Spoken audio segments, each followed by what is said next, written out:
A história do CLT mais caro do mundo. Basicamente, a demissão mais polêmica de jogos já feita. Foi acompanhada em tempo real pelos jogadores e também uma baita de uma fofoca. O Léo Dias dos games nessa época deviam estar ganhando dinheiro. Então imagina você ser o criador de uma das franquias mais icônicas no mundo dos jogos. Dedicar 30 anos da sua vida para uma empresa, mesmo assim ser demitido. O gênio por trás de Metal Gear Solid passou uma barra na mão da Konami, sendo até posto para trabalhar sozinho, um andar totalmente vazio, tendo seu e-mail bloqueado de um dia para o outro e simplesmente não podendo trabalhar no seu último jogo da Konami, Metal Gear Solid 5. Afinal, por que ele foi demitido?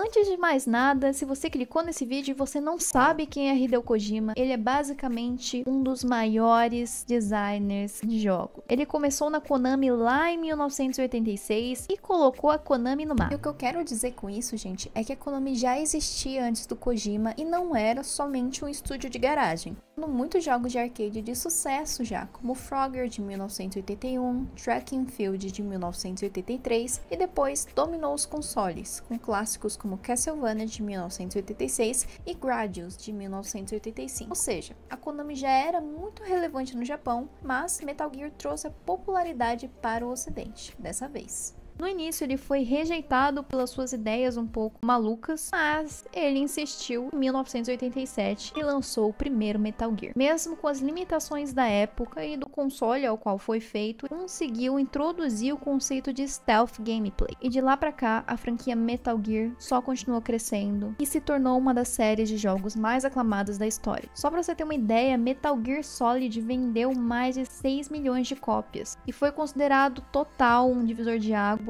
principalmente para narrativas nos jogos. A gente tem o Arthur Morgan hoje em dia, a gente pode considerar que foi culpa do Kojima. O Kojima ele não fazia só jogos, ele também criava uma narrativa, uma visão totalmente diferente. Além do que os seus personagens ficaram icônicos. Então, como que um cara desse acaba brigando com a empresa que ele praticamente ajudou a construir? Ou melhor, como que a empresa consegue brigar com o cara que praticamente ergueu a empresa?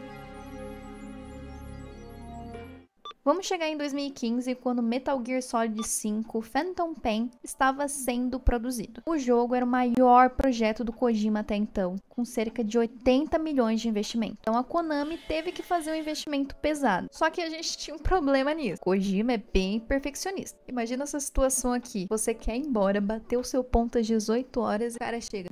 Bota isso aqui no jogo? O quê? Eu quero que a comida apodreça.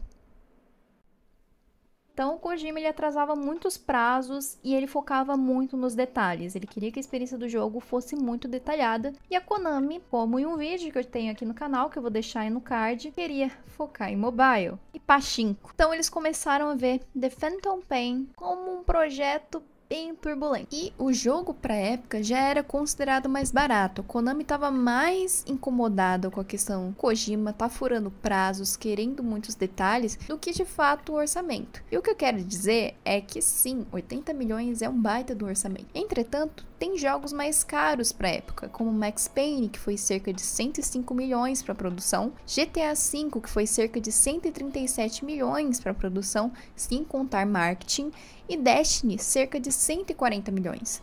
A Konami ela devia estar sorrindo, o investimento foi sim caríssimo, mas pela qualidade e vendo outros jogos da mesma época com qualidades similares, Metal Gear 5 gastou ainda foi pouco.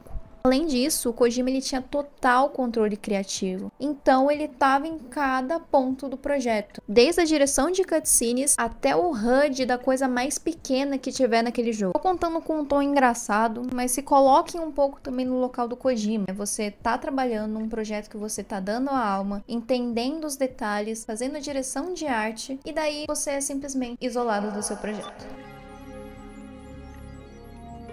Então a situação ela piorou muito mais quando começou a chegar no público. Começou a ter uma fofoquinha, um burburinho, falando sobre o Kojima tá sendo isolado do próprio projeto. Basicamente dentro da própria Konami. Os relatos diziam que a Kojima Productions foi proibida de interagir com outras equipes. Foram proibidos de se comunicar com eventos de imprensa para lançamento de Metal Gear Solid 5. O nome do Kojima foi tirado de vários artigos promocionais, assim como da própria capa do jogo. Você cria cria aquele mundo, aquela franquia, e daí você é tirado do jogo mais ambicioso que você tá tentando trazer à frente. E não para por aí. Esse burburinho também continuou quando o Kojima foi proibido de ir ao The Game Awards 2015, principalmente quando Metal Gear Solid 5 ganhou como o melhor jogo de ação e aventura.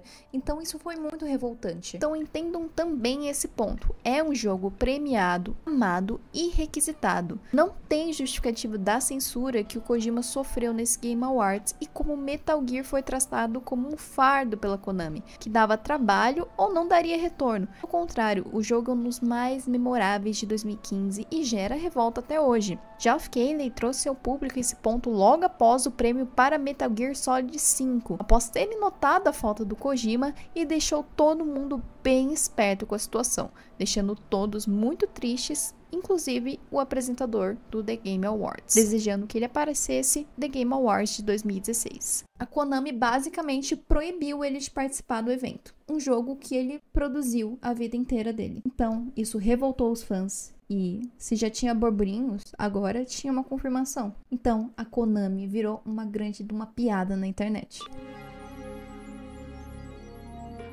E no final de 2015, a Konami finalmente pagou os direitos do trabalhador Hideo Kojima. E no final de 2015, o Kojima, ele finalmente deixou a Konami e foi dito à imprensa que ele foi afastado. Mas a verdade é que ele foi demitido.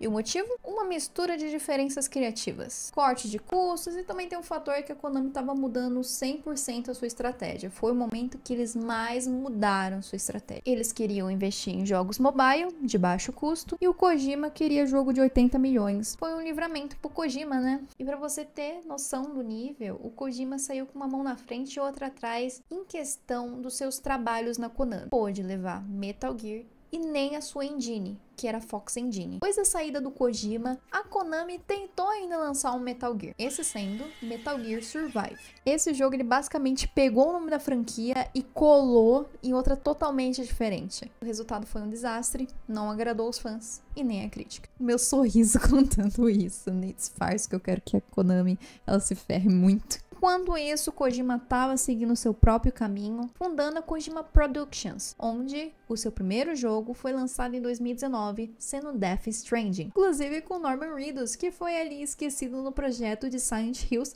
ao qual o Kojima estava. E o jogo ele foi um sucesso, vendeu mais de 5 milhões de cópias e mostrou que o diretor estava ali para criar experiências inovadoras ainda, mesmo fora do título do Metal Gear.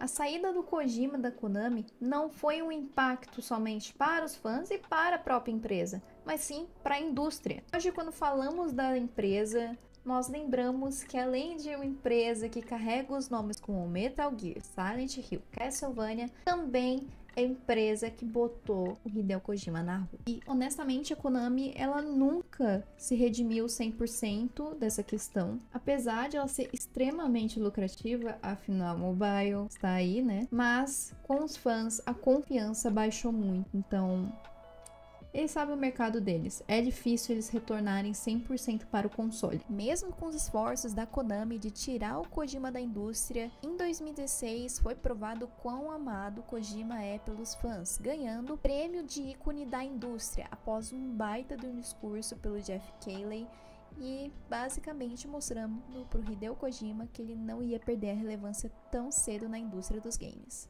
Bom, gente, essa foi a análise de hoje sobre a saída do Hideo Kojima, que já tá fazendo 10 anos. Incrível, né? Como a gente envelhece.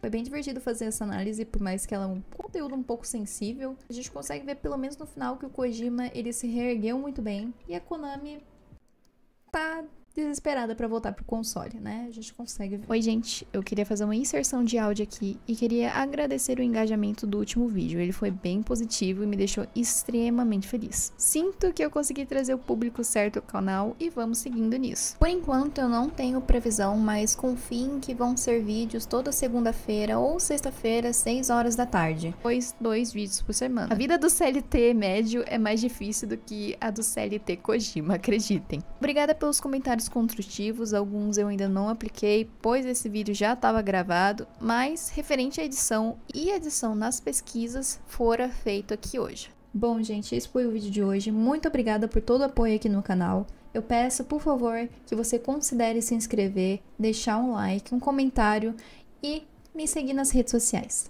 Muito obrigada. Tchau, tchau!